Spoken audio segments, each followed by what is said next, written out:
Hello guys, so today we're gonna react to embarrassingly dumb ways people died. For people who, basically on Darwin Awards. They won Darwin Awards. Often, incredibly dumb folks leave this world with a parting tale they'd probably prefer to be forgotten.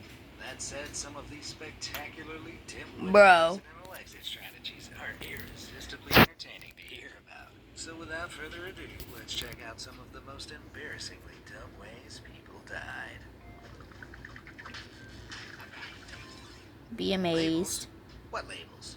Whenever blowtorches fall into the hands of the less than brightest members of our species, it's always best to take a few steps back, by which I mean move to the next country over.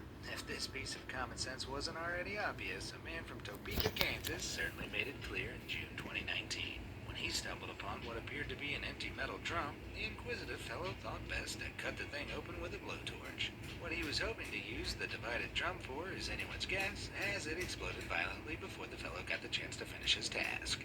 Apparently, he'd ignored the bold warnings that the drum contained methanol, a highly volatile compound. For people like this, instructions to keep away from naked flame must sound like a challenge. The only reward, of course, is a Darwin Award for removing yourself from the gene pool. Whether he read the labels or not, this guy's overeager blowtorch trigger finger cost him his life. Disney's other Dumbo. In Disney's Beauty and the Beast, Gaston is an incredibly arrogant character with an endless supply of misplaced self-confidence. So perhaps the man who played the role of Gaston at Disney World Orlando was still in character when he brought about his own explosive demise in 2015. It would seem so because he clearly placed too much confidence in the strength of his own skull when he launched a firework from atop his head. He'd been drinking and joking around with the idea when the firework accidentally caught alight. Within seconds, the mortar tube exploded in a colorful, fiery explosion that no amount of beer could take the edge off. Needless to say, Disney World had to find a new Gaston. But hopefully the new one was less of a method actor. Stay in your lane. Riding in a bicycle lane can be dangerous enough sometimes, but riding a bicycle on a highway? For most people, this obvious no-no should speak for itself. But one man in September 2019 was clearly different from most people, as he decided to take a late-night bike ride along the 405 freeway in Long Beach, California. He trundled along in the auxiliary lane, which is designed to allow drivers to speed up or slow down, on the 60-mile-per-hour highway in the dark, unaware of the danger. Unsurprisingly, a driver using the auxiliary lane, not expecting to see a cyclist, plowed into the bicycle at full speed, unable to stop. The cyclist was killed, and the driver was traumatized by an accident that should never have happened. So, unless you're Bro, he deserved to die for being that dumb. A highway, come on. Boredom cured. When you're prone to outrageously bad decisions, tempting fate is about twice as dumb as it is for. Bro, how are you that dumb? That didn't stop a Brazilian student, though, whose Facebook bio proudly proclaimed the infinitely wise proverb, "Better to die from vodka than from boredom." He put that adage to the test at a drinking contest in 2015 when he slammed 25 shots of vodka in less than 60 seconds. Shortly after sinking the final one, the student said he felt ill and collapsed. On the way to the hospital, he died of alcohol poisoning. Even over an hour, that many shots could have been potentially deadly. But in a minute? Forget about it. It's fair to say anyone who was cheering this guy on is just as dumb as he was. Past your bedtime. To say anyone who is cheering this guy on is just as dumb as he was. Past your bedtime. We're often reminded of how important a good night's sleep is, and for good reason.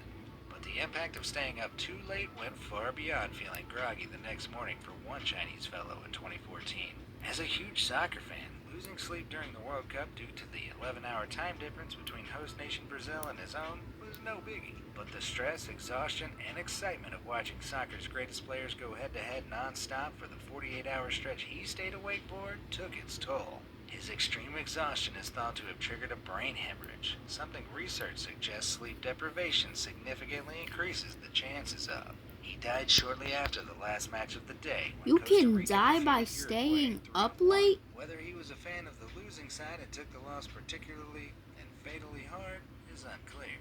But if my parents had told me I could die from staying up too late, I probably would have got more sleep as a teenager. Calamity Convoy. One night in April 2016, a truly bizarre convoy was seen chugging along a road in Louisiana. One man was driving a sit-down lawnmower, while another sat upon the hood, and a third sat in a wheelchair holding onto the bag being pulled along. Bro, The trio come was on. reportedly having the time of their lives on their ride along a busy road. That is, until a truck smashed into them from behind.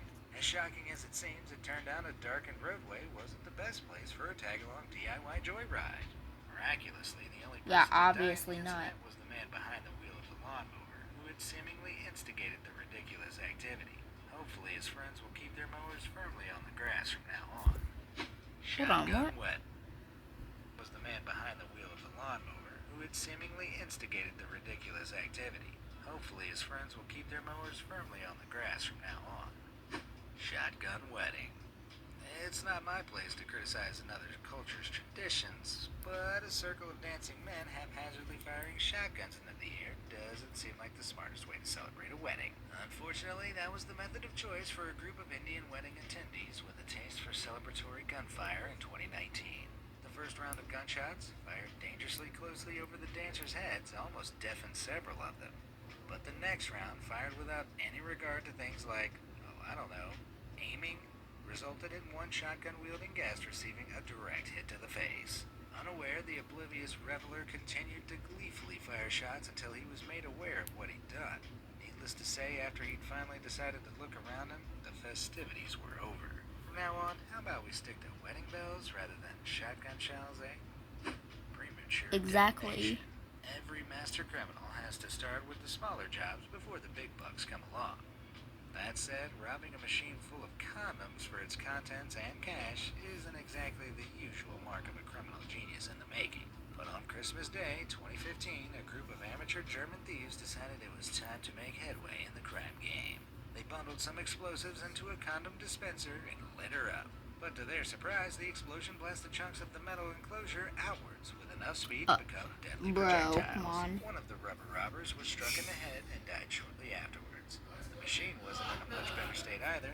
I hate to state the obvious, but I really think that condom-crazy criminal would have been okay if he'd just worn protection. Cold-blooded companions. For many people, the idea of having a snake in their house is nightmare fuel. For others, a snake is an ideal pet. For a woman living in Indiana in 2019, though, one snake wasn't enough. Her ideal number wasn't 2 or 3, it was 140. As an enthusiast and part-time breeder, Bro. the 36-year-old would have had a solid understanding of the risks of living with reptiles that have the ability to kill you. But whether she let her guard down or just felt comfortable letting the creatures roam free, one fateful evening saw one of her snakes turn on its owner. The next day, the town sheriff was horrified to discover the reptile enthusiast held in a deadly embrace by one of her beloved pets, an 8-foot-long python. It had strangled her to death hours before, but was still wrapped around her neck, proving that when a python wants a hug, there are no half measures. Pythons just say no. Look, Ma, no hands. Of all the times to show off, doing so while cruising on a motorbike at 85 miles per hour is undoubtedly among the stupidest. I didn't stop one Russian motorbike blogger who fancied himself somewhat of a daredevil on his Harley Davidson in June 2019, though. He raced along using his feet to steer while filming with his hands, bragging about how his ability to not give a made these kinds of stunts possible. Mere moments after sending the outrageously dangerous video on to a friend, the biker lost control and his Harley flipped dozens of times, smashing against the tarmac. The vehicle ended up only slightly less mangled than its rider did, but even the most skilled mechanics and doctors combined couldn't put the two back together. Texting and riding is dumb enough, but if you follow in this guy's footsteps, the only thing waiting down the road is a tarmac-covered Darwin Award. Heads up.